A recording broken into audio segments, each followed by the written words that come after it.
New tonight, speculation that the sudden appearance of a Russian plane at an airport in Caracas is there to transfer nearly $1 billion worth of Venezuelan gold from the country's central bank for dictator Nicolas Maduro. What is it doing there? Joining me right now, Russian financier Maxim Shashenkov. Forgive me, I really mutilated that. Tell me how to say your last name. I speak Spanish, but not Russian. Yeah. That's American approach to Russian realities. Oh, yeah? Yeah. No, but how do you say it? Shashenkov. Okay, Shashenkov. Thank you, Maxim. So why is that plane there? Well, to be honest, if anything, it's more a political gesture to underlie commitment and policy line in this particular country. And also, obviously, Russia has invested quite heavily into Venezuela. All in all, probably we're talking about $17 billion US. So in a way, it's a hedge against possible losses which might incur in the near future. Aha, so they want to get the gold out now while they still can? Yes, in a way, but I still believe it's more of a political gesture rather than a financial move. But it is to actually take gold back to Russia? That's, what we see in media, both in Western and Russian media, but nothing officially came out of the Kremlin on this particular situation. You're saying it's a political gesture as well. It may be, they want to cover some of the losses that if they are not successful and Maduro is not successful. But why do the Russians want Maduro there and not Juan Guaido?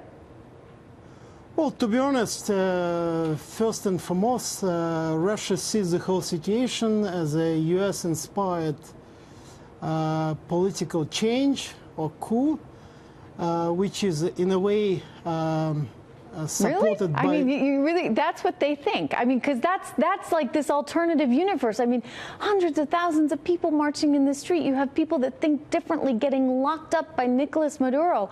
I mean, why would the Russians ever think that that's okay? I mean, that's not what we stand for. That's not what anybody should want.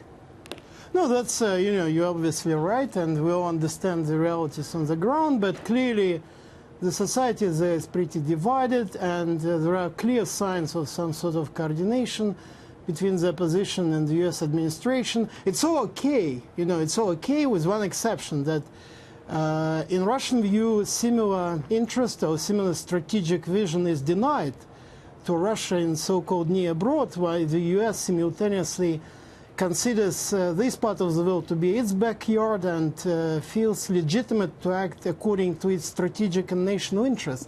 So in a way, Russia sees the whole policy in Venezuela as a kind of denial of China, Russia, and other emerging great powers in an area which is perceived and of prime strategic importance to the United States, while similar policy moves by Moscow is totally rejected and denied in countries of the former Soviet Union. I mean, that's roughly how Russia sees the whole situation. Payback. We're active over there. They want to be active in our hemisphere? Or you guys want to be active in our hemisphere because we're active over there? No, I think in a way, in a way, to be honest, there is a third element here, which is, in a way, restructuring of the entire world order. So my view is that Moscow sees the whole situation as a catalyst for emerging new multipolar system, where U.S. is just one of the decision maker, one of the main player, along with China, Russia, Turkey, and other countries. I know, but we care. We care about Venezuela. We care about the people.